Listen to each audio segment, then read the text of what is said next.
Well, I'm back with a new video, but before we get into the topic, I just wanted to have a nice little detour.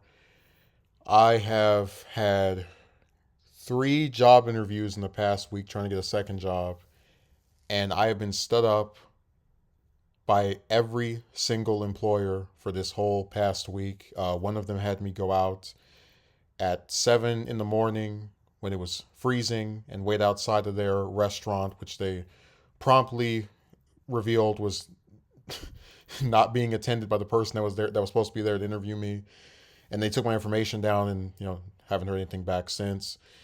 Then I had a phone interview that was set for this past Wednesday, and they didn't call me. One was supposed to be set for Thursday, so the 14th, and I called up the place in advance. I'm like I'm not about to sit here and drive all the way over here for nothing again. Like, oh, the hiring manager is on vacation for this week, but if you give your information tomorrow, then no, forget that. So yeah, I've been stood up three times in the past 3 weeks.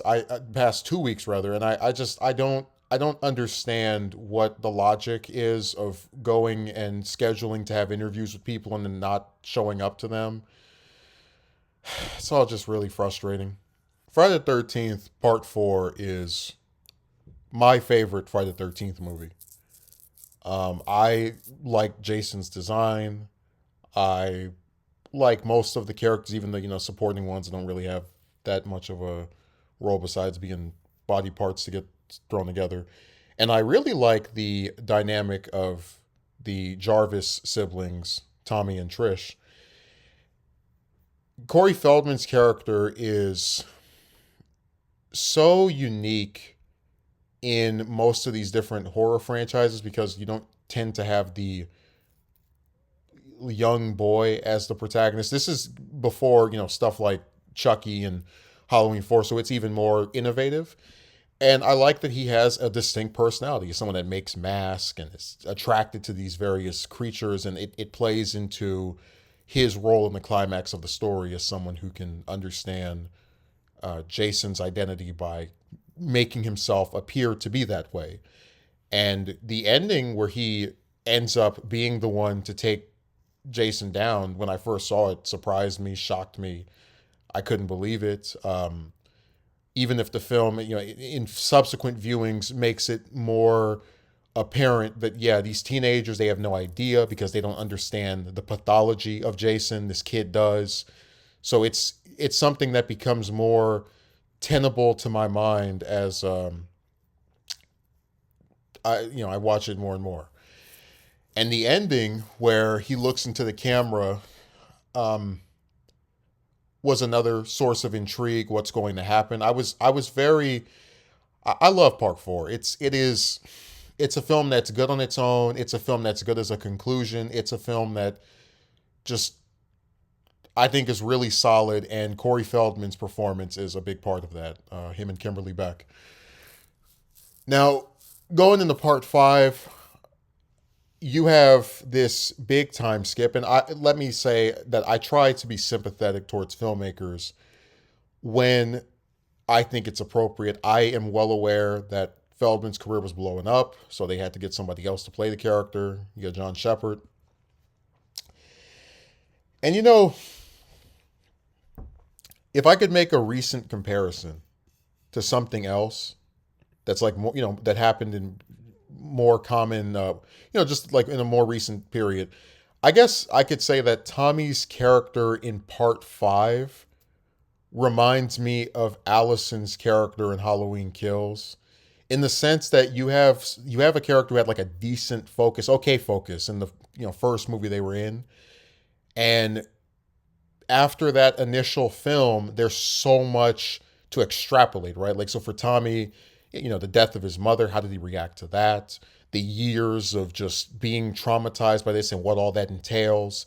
And with Allison, it was the death of her father, wanting revenge on Michael. But because these movies are, and I like both of them, I probably would say I like Friday Part 5 more than Halloween Kills, but still, I like both movies.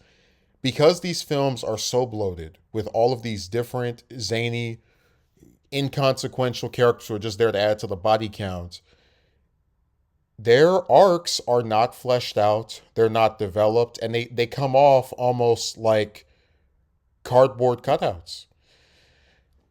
Um, Tommy's personality, if you ask me, for part four, I could probably sit here and talk, especially after another rewatch, for probably an hour. He's a very fleshed out character with, different quirks and whatnot, his interest in these different girls he was looking at. Just stuff like that, just little minor things. But when you get to Tommy in part five, again, the different actor is not the issue here. It is the lack of both retaining that initial characterization, right? Like there's a scene of him with the mask, but that's pretty much it. Um, and then of course, you have this scene where he like fights one of the guys that he's around. But none of this stuff really gets into the meat of what has it been like for this guy or this, young man to have spent the last several years of his life as the murderer of a supernatural killer. It never gets delved into anywhere near as much as it should. No character sits down and talks with him about it. We get these little, flashback scenes, not flashbacks, but scenes of him thinking about Jason. And, those are fine. They're okay. But it still is just not demonstrating to us what's in his mind, what's going on with him. What has it been like for such a long period of time to live with this status quo change in your life? How has he reacted to it? It is completely obfuscated by all this other nonsense going on in the movie. And of course, the film's ending where they have, Tommy appear to be taking out Pam is it's another one of those things where, I get where people don't like replacing the main antagonist of these different series. I understand it. It is something I've come to live with. That once you start one of these up, it's hard to replace them. It's not a thing that fans tend to be that receptive to. But what I find so frustrating about part six, and I like part six, and we're going to get into it in a second, is that this ending is interesting. It is, you took out the killer, but now there's a new killer. Um, it's something that again, we saw at Halloween 4, but that's later on, so whatever. I'm not counting it against. I'm not trying to say that it stole from something that came out years later. But what I'm getting at is, if the ultimate goal is to retain Jason as the main antagonist of the series, what harm is there in building off the ending of part five? These are all, titled part one, part two, part three, part four, part five, part six, but they don't, I've never felt like they really connect to each other because they always have these characters that, even if they live, that you never see them again.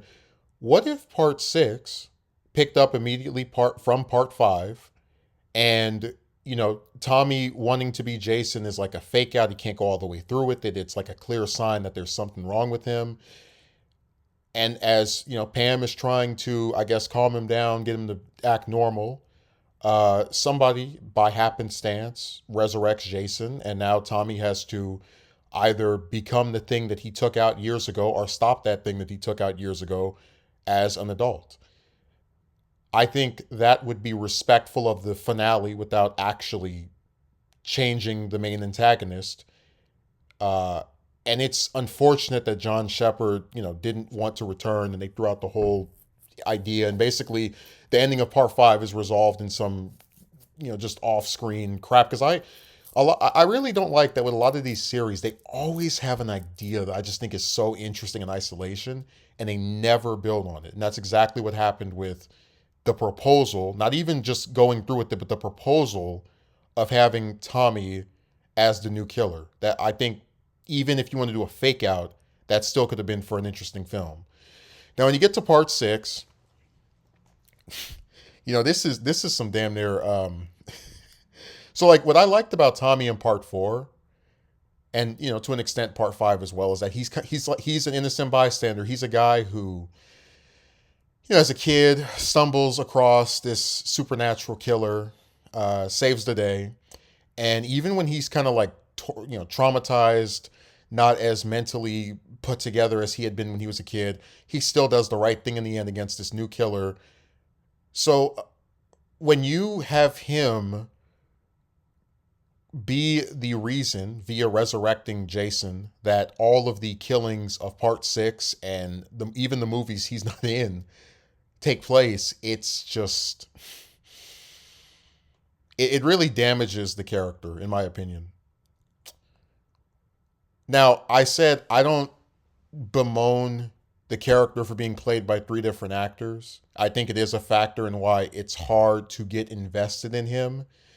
But again, let's look at the Tom Matthews version of Tommy and compare him with the one from part 4 in part 5. We don't have any mention of his mask, right? Like his hobbies, what he likes to do.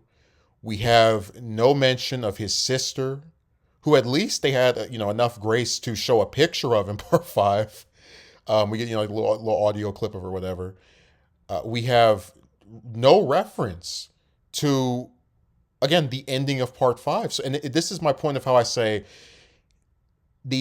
it's not even the change in actor that for me is the core issue. It is that this character, by virtue of these traits not being carried over from movie to movie, even if the actor isn't, don't feel as if they're the same character. They feel like you take one character and stick the name of another one on there and say, oh yeah, he was in the last movie, even though he's got very little to do with the other one.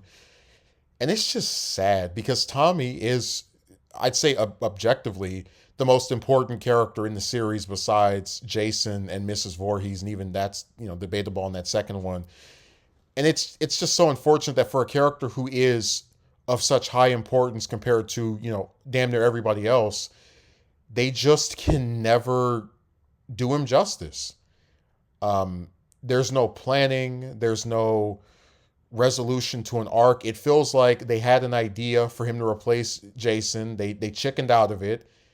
And then they didn't really know what to do with him besides make him the reason that Jason comes back, and then give them this, a fight that I like at the end of part 6, and then just quietly phase him out of the rest of the series outside of like comics and the video game.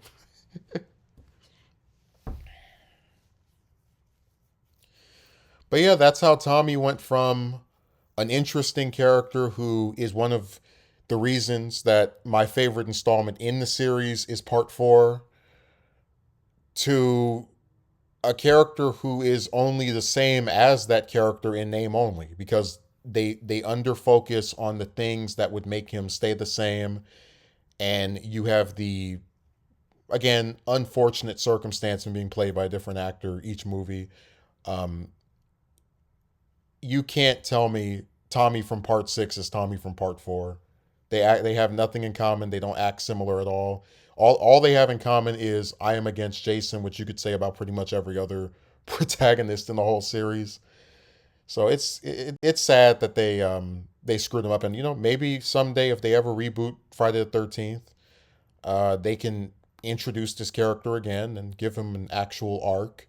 Because I think the material for him in part 4 and to an extent in part 5 as well really could have translated to something decent. I like the idea of the copycat killer. Why not show what is it like to take out to kill someone for the first time in self-defense? How much does that mess with your mind? I think Tommy would have been an excellent candidate to actually go into that and just do something a little bit different. But like I said, they thought the only thing people cared about was slicing and dicing, and unfortunately his character paid the price for it.